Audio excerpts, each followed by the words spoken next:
Let me ask you something. Have you ever been trapped in a conversation where the other person just doesn't stop? You nod, they keep going. You glance at the door, they raise their voice. You take a breath to speak, and somehow they're already 3 sentences ahead. It is like they're not even talking to you anymore. They're just talking. And you're not a person. You're an audience of one. We've all been there, standing in the kitchen at a party, sitting across from a coworker at lunch, or worse, trapped on a phone call that feels like it is entering its second hour.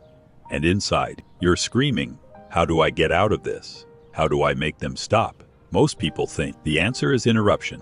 You push back, you talk louder, you find a gap and force your words in like a doorstop. But here is the thing about people who talk too much. They're not really listening for gaps. They're not waiting for their turn. They're running on momentum.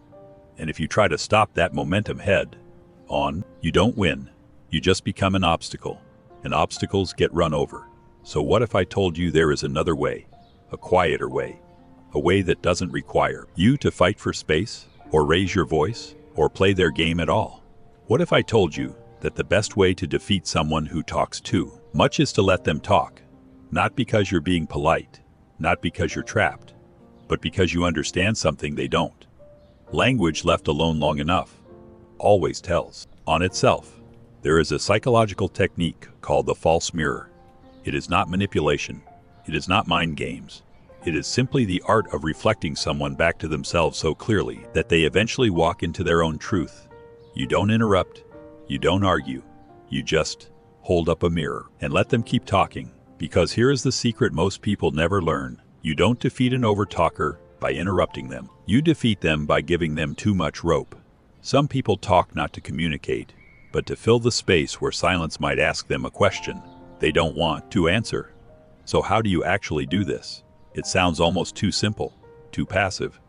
But that is exactly why it works. The false mirror has one rule. You stop adding.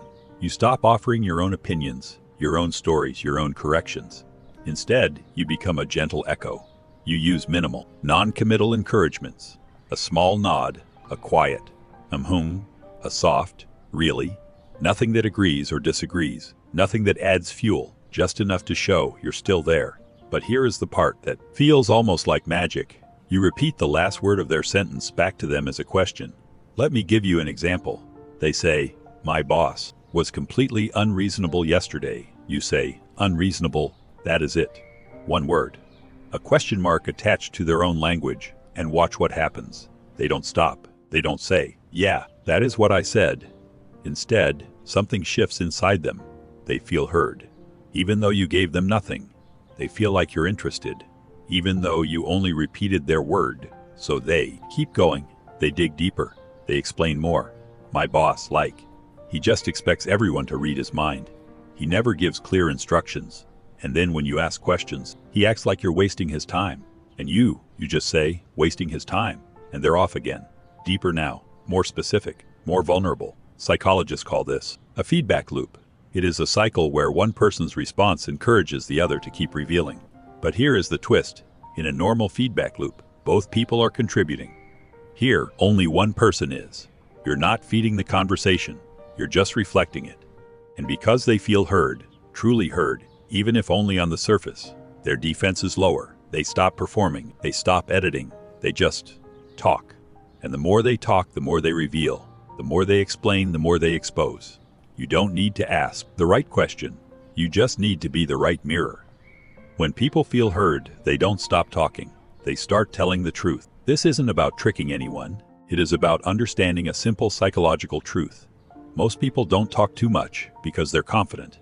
They talk too much because somewhere deep down, they're still waiting to be heard. And when they finally feel that, even from a stranger, even from a mirror, they pour out everything, including the things they didn't mean to say. Now here is where it gets interesting. You're not just letting them talk. You're letting them walk. And you're giving them all the space they need to go wherever their words take them. This is what I mean by giving them too much rope. In a normal conversation, when someone talks too much, we try to pull them back. We interrupt. We change the subject. We signal that we're done. But that pulling creates resistance. It makes them hold on tighter. They dig in. They repeat themselves. They get louder. But when you stop pulling, when you just let the rope go slack, Something shifts. They don't feel resistance anymore, so they keep walking and walking and walking until, eventually, they walk into their own contradictions. Let me show you how this looks in real life. Imagine someone who always paints themselves as the victim. They're telling you about a fight with a friend. She just completely overreacted. I said one thing, and she lost it. She is so sensitive. You mirror, sensitive, and they keep going. I mean, yeah, like I told her, she never listens to me, and she got all defensive. But it is true. She doesn't listen. She just waits for her turn to talk. You waits for her turn, and now they're explaining more, giving examples, unpacking the fight scene by scene, and somewhere in the middle of all those words, something slips out. I mean, okay, maybe I could have said it differently, but she knew what I meant. She always does this. She focuses on the words instead of the intention. Wait, did you catch that? They just admitted they could have said it differently. They just admitted their friend always does this. Meaning this is a pattern. The victim narrative is cracking. Not because you challenged it, because you held up a mirror and let them keep talking. The rope isn't a trap. It is the space they ask for. You're just letting them walk. Psychologists call this self-disclosure, the process of revealing personal information to another person. And here is what research shows. People disclose more when they feel safe, not when they feel challenged. The false mirror creates that safety. You're not attacking. You're not even questioning. You're just present. And in that presence, people wander. They wander into memories they hadn't examined, into feelings they hadn't named, into contradictions they hadn't noticed. You don't have to point out the contradiction. You don't have to say, aha, you just admitted fault. You just let it sit there, in the air, between you. Because here is the truth about people who talk too much. The loudest people often hang themselves with their own words. You don't need to be the executioner. Just don't cut the rope. They'll get there on their own. They always do. But here is something important, something that changes how you carry this tool. The person who talks too much, they're not your enemy. They're not trying to trap you or bore you or steal your time. Most of the time, they're not even aware of what they're doing, because people who talk too much aren't always arrogant. Sometimes they're anxious.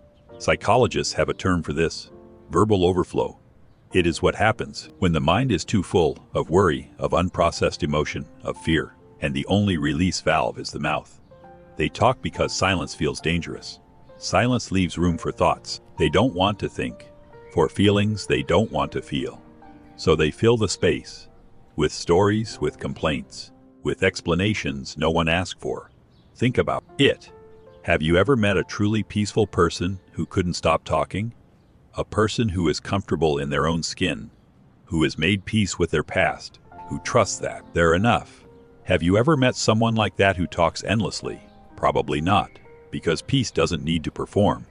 Peace can sit in silence, but anxiety needs an audience.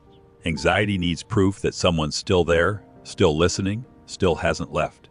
Every word becomes a small test. Are you still with me? Do I still exist in your eyes? People who talk too much are often just people who were never really listened to. This isn't an excuse. It is an understanding. Because when you see the fear behind the flood of words, something shifts in you. You stop feeling trapped and start feeling curious. You stop bracing against their energy and start observing it. Why are they telling me this? What are they afraid I'll see if they stop? What silence are they running from? And here is where the false mirror becomes something more than a technique. It becomes a gift. Because when you hold up that mirror, when you gently repeat their words, when you give them space to keep going, you're not exposing them. You're giving them a chance to hear themselves, maybe for the first time. Silence terrifies them because silence asks the one question they can't answer. Who are you when no one's listening? Some of them will hear their own contradictions and stop. Some will hear their own pain and soften. Some will keep going, lost in the noise. But that is not on you. You're just the mirror. And mirrors don't judge, they just reflect.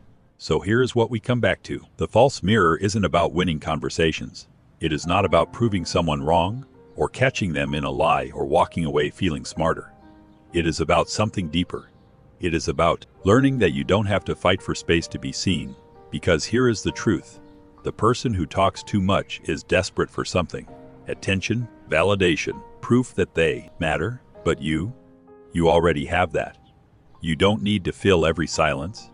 You don't need to prove your existence with words. You can just be, and that presence, that quiet, steady, unhurried presence, it is more powerful than any interruption.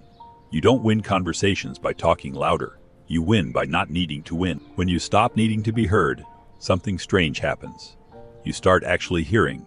You notice the fear behind the bragging, the loneliness behind the complaining, the child behind the adult who still doesn't know how to stop performing. And in that noticing, you become free. Free from the anxiety of when do I speak? Free from the frustration of they won't let me in.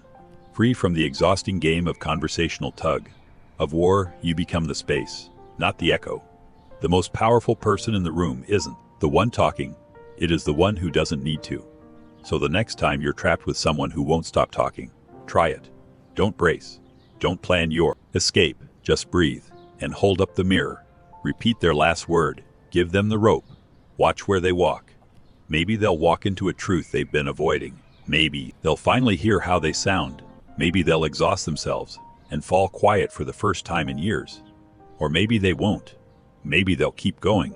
And that is okay, too, because you're not responsible for their silence. You're only responsible for your own peace. And that peace, it doesn't need them to stop talking. It just needs you to stop struggling. You are not the echo. You are the space. And space is never desperate. Let them talk. You just be there. That is enough.